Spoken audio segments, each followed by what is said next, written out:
The $47 billion cult. How does a company go from being valued at $47 billion to nearly collapsing overnight? How does a shared office space business turn into what many call a cult?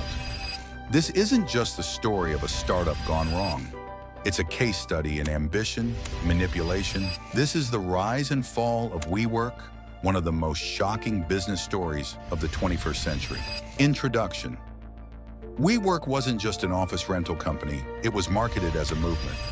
Founded in 2010 by Adam Neumann and Miguel McKelvey, the company promised to revolutionize how people worked. By turning boring office spaces into vibrant communities, they sold a dream of connection, freedom, and creativity. But behind the glossy marketing was a chaotic empire fueled by grandiosity and unchecked spending. At its peak, WeWork was the most valuable startup in the United States, second only to Uber. Investors threw billions into the company, hypnotized by Neumann's charisma and the promise of a new way to work.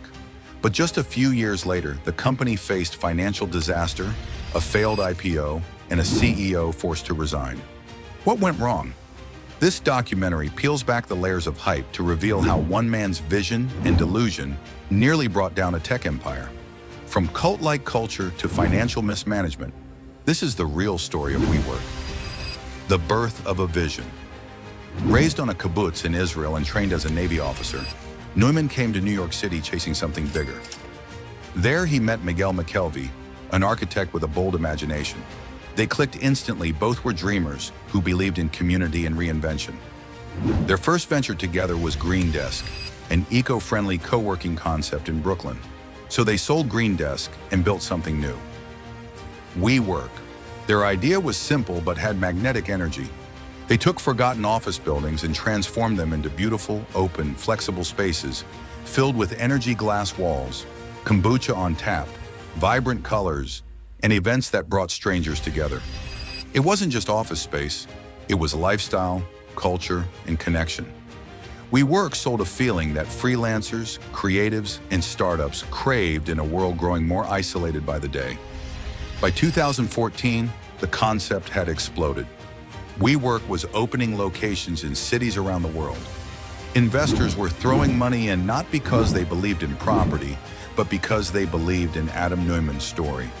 He spoke like a prophet, walked like a rock star, and convinced the world that WeWork wasn't a company, it was a revolution. With each new building, each funding round, the dream grew louder. And Adam?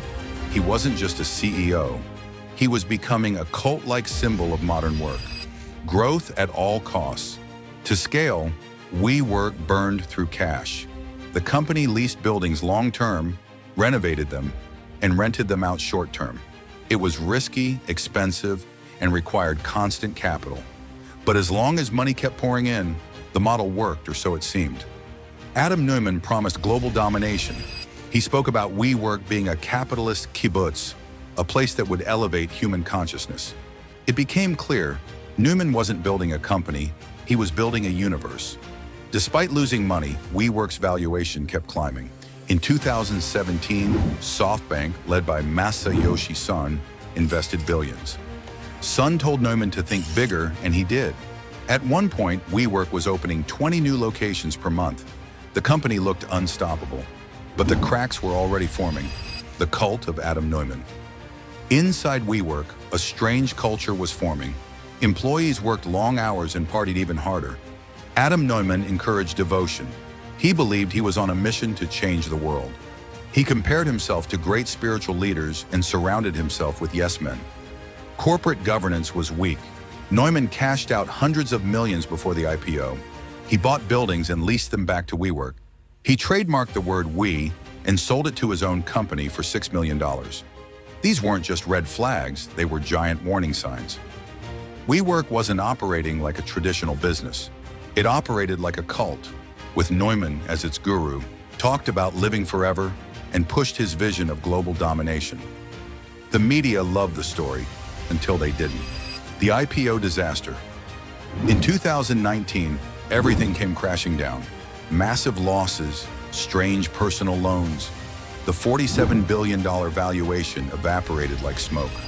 Neumann, once celebrated as a visionary, was forced to resign. But he didn't leave empty-handed. He walked away with a golden parachute of over $1 billion. While the founder exited rich, thousands of employees weren't so lucky. Massive layoffs followed. Locations were shut down. SoftBank, the company's largest investor, stepped in with billions more to keep the sinking ship afloat. But the damage was done. Lawsuits piled up, reputation tanked, and the once hyped revolution in workspace culture became a case study in excess, ego, and unchecked hype. The rise and fall of WeWork became one of the most dramatic startup crashes of the decade. Not just a business failure, the aftermath and recovery. After Neumann's exit, WeWork tried to rebuild. Real estate veteran Sandeep Mathrani became CEO and focused on stabilizing the core business. The company scaled back, closed unprofitable locations, and cut costs. The goal was to become a sustainable, focused company, not a cult. In 2021, WeWork went public through a SPAC deal.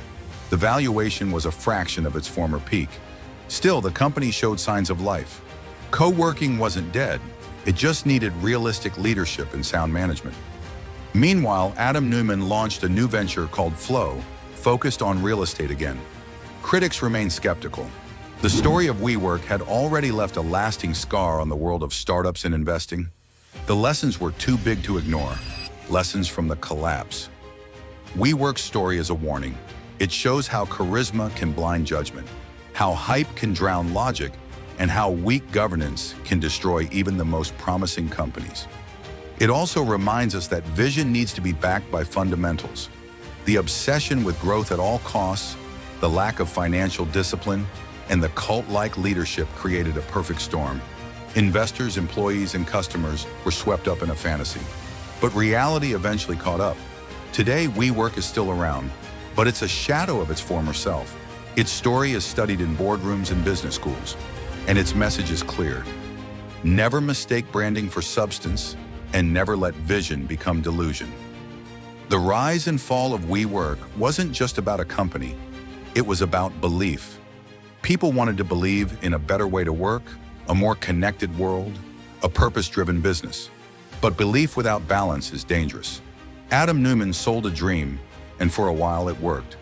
But dreams built on shaky foundations eventually fall. WeWork was more than a $47 billion cult. It was a mirror held up to Silicon Valley, a reminder of how high ambition can soar and how hard it can crash. What do you think? Was WeWork a bold vision ahead of its time, or a warning sign we all ignored? Let us know your thoughts in the comments. If you found this story powerful, don't forget to like, share, and subscribe for more deep dives into the wildest stories in business. More eye-opening documentaries are coming. You won't want to miss what's next.